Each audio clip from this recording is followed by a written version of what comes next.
భరత్ అనే నాకు కాదు అభివృద్ధికి ఓటు వేయమని రాజమహేంద్రవరం పార్లమెంట్ సభ్యుడు సిటీ నియోజకవర్గ వైసీపీ కోఆర్డినేటర్ మార్గాని భరత్రామ్ వినూత్న పద్ధతిలో ప్రజలను అభ్యర్థించారు.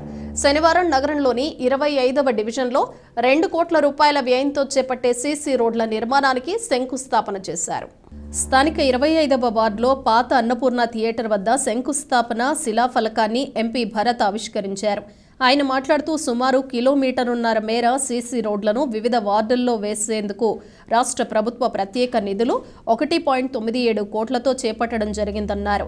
ఈ పనులు యుద్ధ ప్రాతిపదికన 2-3 వారాల్లో పూర్తవుతాయన్నారు. ఈ ప్రాంతంలో ఎక్కువగా వ్యాపారస్తులు నివసిస్తూ ఉంటారని, అలాగే అనేక వ్యాపారాలు కూడా నిర్వహిస్తూ ఉంటారని చెప్పారు. రాజమండ్రిలో ఈ ప్రాంతం మార్కెట్ ఏరియాగా పేరొందిందని, అందువల్ల ఈ ప్రాంత ప్రజల విజ్ఞప్తిపై సీసీ రోడ్డుగా అభివృద్ధి చేస్తున్నట్లు ఎంపీ తెలిపారు. నగరంలో అభివృద్ధి శరవేగంతో పరుగులు పెడుతోందన్నారు. ఎన్నికలు సమీపిస్తున్న వేళ నేను నగర ప్రజలను ఒకటే అభ్యర్థిస్తున్నానని, రాజమండ్రి అభివృద్ధిని చూసి వైసీపీకి ఓటు వేయమని కోరుతున్నానన్నారు.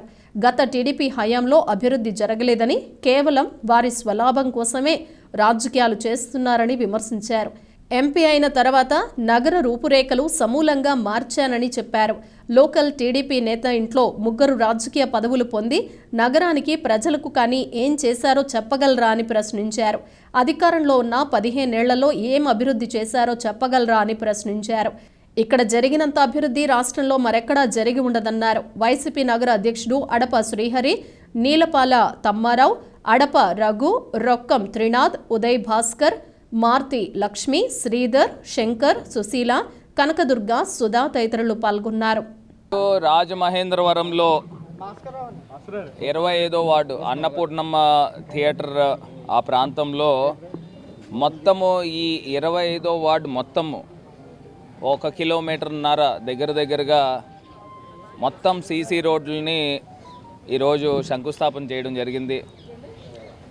సుమారుగా 2 కోట్ల రూపాయలు విలువ చేసి ఈ సీసీ రోడ్లు కూడా చాలా ఫాస్ట్గా మొత్తం అన్నీ కూడా కంప్లీట్ చేసి రానున్న 15-20 రోజుల్లో మొత్తం ఈ వార్డ్ అంతా కూడా సస్యశ్యామలం చేసే దిశగా మా పార్టీ ప్రెసిడెంట్ అడప హరి గారు ఉన్నారు. మరి ఈ వార్డు కూడా వారి సొంత వార్డు. దాంతోపాటు ఇక్కడ ఉన్న ప్రజలందరూ కూడా బిజినెస్ కమ్యూనిటీకి సంబంధించిన ప్రజలందరూ కూడా ఉంటారు. వివిధ ప్రాంతాల నుంచి కూడా ప్రజలందరూ కూడా ఇక్కడికి వచ్చి ఇదే ఏరియాస్లో వ్యాపారాలు కానీ కొనుగోలు కానీ జరుగుతుంది. కాబట్టి ఇది market area, core crust of the Rajahmundry city. So ఎప్పుడు కూడా తెలుగుదేశం పార్టీ వాళ్ళు ఊహలు కూడా చేయలే ఈ రకమైన డెవలప్మెంట్ చేయొచ్చా అని. వాళ్ళు ఎంతసేపు వాళ్ళు సొంతం స్వలాభాలకి ఆర్జించి వాళ్ళ రాజకీయాలు చేశారు తప్పితే ఊరిని కాంక్షించి అభివృద్ధి చేద్దామని కనీసం ఇంగిత జ్ఞానం కూడా లేకపోవడము శోచనీయము. ఇవాళ మేము 2 సంవత్సరాల్లో ఇంత అభివృద్ధి చేయగలిగాము. ప్రజల దగ్గరకు మేము వెళ్తూ ఉన్నాము. మాకు ఓటేయమని మేము అడగట్లా, అభివృద్ధికి ఓటేయమని చెప్పేసి ఇవాళ మేము కోరుతూ ఉన్నాము.